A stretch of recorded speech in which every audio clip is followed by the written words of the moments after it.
कोई विचार विमर्श नहीं किया गया और दृष्टिबाधितों से कोई राय मशवरा नहीं लिया गया, दिव्यांगजनों से कोई राय शुमारी नहीं की गई और इस गाइडलाइन को सीधे तौर पर दिव्यांगजनों पर थोप दिया गया है। इस गाइडलाइन में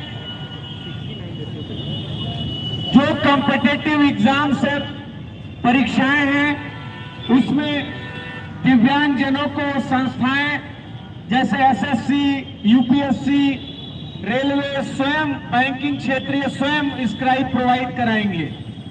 इसमें कोई विशेष दिक्कत की बात नहीं है, लेकिन वो स्क्राइब लाइन जो स्क्राइब प्रोवाइड कराएंगे वो 3 साल या संबंधित डिग्री से पहले के होने चाहिए, 2 साल या 3 साल जूनियर।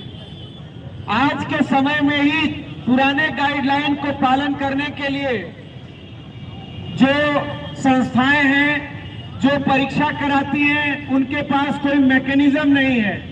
सामान्य बच्चों का परीक्षा नहीं ले पाते हैं, उनके लिए इनका माउस नहीं चलता है, कंप्यूटर फेल हो जाता है। और ये दिव्यांग बच्चों को हाल फिलहाल में कंप्यूटर से परीक्षा कराने की बात कर रहे हैं। और ये जो स्क्राइब देंगे उसके खिलाफ हम सीसीपीडी आयोग में नहीं बल्कि उसी परीक्षा केंद्र पर ही अपील कर सकते हैं। वो सुने ना सुने उसके लिए कोई बाध्य नहीं है। हमारी परीक्षा छूट जाए या गलत जाए उसके लिए कोई मैकेनिज्म दिव्यांग जन सशक्तिकरण विभाग भारत सरकार ने नहीं बनाया है। और इसलिए हम सभी काशी हिंदू विश्वविद्यालय में अध्ययनरत दिव्यांग छात्र छात्राएं इस गाइडलाइन का विरोध करते हैं और हम सब राष्ट्रीय दृष्टिबाधित संघ के तरफ से इसकी लड़ाई लड़ रहे एनएफबी के महासचिव श्री संतोष रुंगटा जी के साथ इस अभियान में उनके साथ खड़े होकर के इस लड़ाई को उनके नेतृत्व में लड़ने का काम करेंगे। और हमें आशा नहीं बल्कि पूरा विश्वास है कि हम सब इस लड़ाई में जरूर कामयाब होंगे। और माननीय सेक्रेटरी राजेश अग्रवाल जी, दिव्यांगजन सशक्तिकरण विभाग, सामाजिक न्याय एवं अधिकारिता मंत्रालय, भारत सरकार इस गाइडलाइन को जल्द से जल्द वापस ले और हम सबसे, सभी संस्थाओं से विचार विमर्श करके उसके बाद जिस पर सभी सहमत हो सके एक ऐसी गाइडलाइन जारी करें। भारत माता की। एसके रुंगटा संघर्ष करो, हमको नौकरी देनी होगी, हमको नौकरी देनी होगी। और जो कोई भी इस पर अपना विचार रखना चाहते हैं, हमारे साथ शोध छात्र राहुल यादव जी मौजूद हैं हिंदी विभाग से।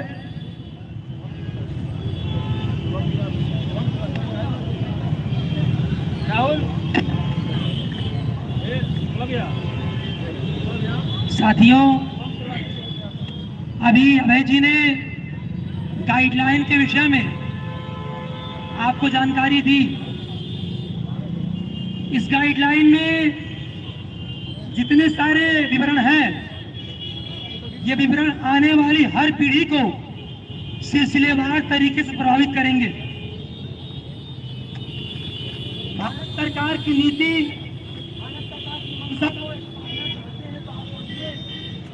कि जितनी वैकेंसियां आ रही हैं, सारी वैकेंसियों में आपको विजन की मांग कर रही है।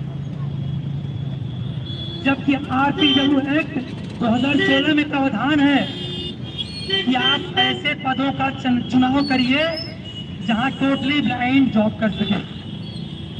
इस एक्ट को लागू हुए तकरीबन 9 वर्ष बीत गए हैं, पर आज तक भारत सरकार ने ऐसे पदों का चुनाव दिखाई है जहां ब्लाइंड काम कर सके। ये हमारे और आपके लिए अत्यंत दुख का विषय, खतरे का विषय है। गाइडलाइन की पहली पॉइंट जो मैं यहाँ रेखांकित कर रहा हूँ वो ये इस प्रकार है कि नेत्रहीन अभ्यर्थी ऑनलाइन एग्जाम 2 वर्षों के बाद स्वयं से देंगे। उन्हें कंप्यूटर में जॉब और एनवीडिया प्रोवाइड कराया जाएगा।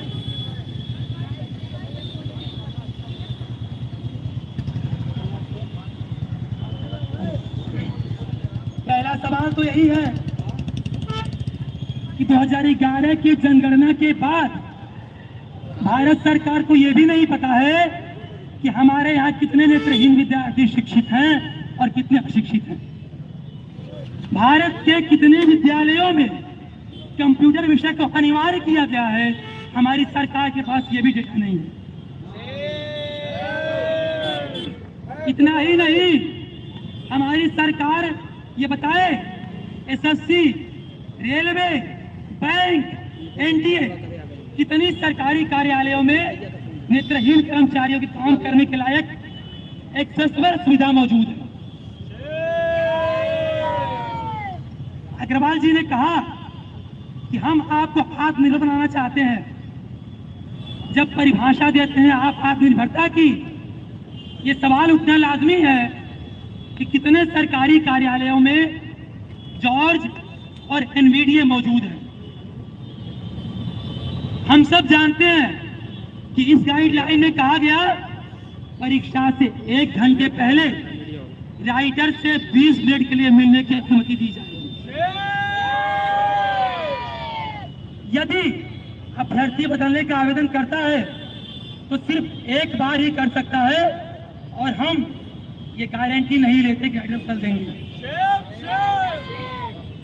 यदि बदलते हैं तो राइटर उसी विषय का हो, ये भी हम गारंटी नहीं लेते। मेरा पहला सवाल ये है भारत सरकार से, परीक्षा केंद्र पर हम आएंगे तो सिवाय आईडी प्रूफ और एडमिट कार्ड के मेरे हाथ में कुछ भी नहीं होगा। फिर हम 20 मिनट के लिए राइटर कितना ढंग से पढ़ पा रहा है, उसकी भाषा शैली कैसी है, हम इसकी जांच कैसे करेंगे। उसके बाद यदि हमारे आग्रह पर आप देते हैं राइटर वो हमारे विषय से अलग होता है तो फिर हमारा विषय क्या होगा। ये भारत सरकार की मंशा है कि हम नेत्रहीन विद्यार्थियों को नौकरी से बाहर कर दें। जरा सोचिए, भारत सरकार के गाइडलाइन जारी करने के बाद एसबीआई बैंक ने गाइडलाइन जारी की। उसमें उल्लेख है कि यदि किसी की उंगली कट गई तो व्यक्ति 24 या 48 घंटे के अंदर जिला सीएमओ के पास जाएगा और सीएमओ तत्काल से एक प्रमाण पत्र बनाएगा और आप इस ड्राइव लेके बैठ जाएंगे। जब यूडीआईडी कार्ड बनाने के लिए हफ्ते 2 हफ्ते का समय मिलता है, फिर भी फर्जी प्रमाण पत्र को रोक नहीं सकते, तो फिर 24 घंटे का पत्र कैसे कराएगा। इसलिए हम सबकी ये मांग है कि आप ये गाइडलाइन वापस लें और तमाम संस्थाओं से विचार विमर्श करने के बाद सबकी सहमति के अनुसार एक नई गाइडलाइन जारी करें। धन्यवाद।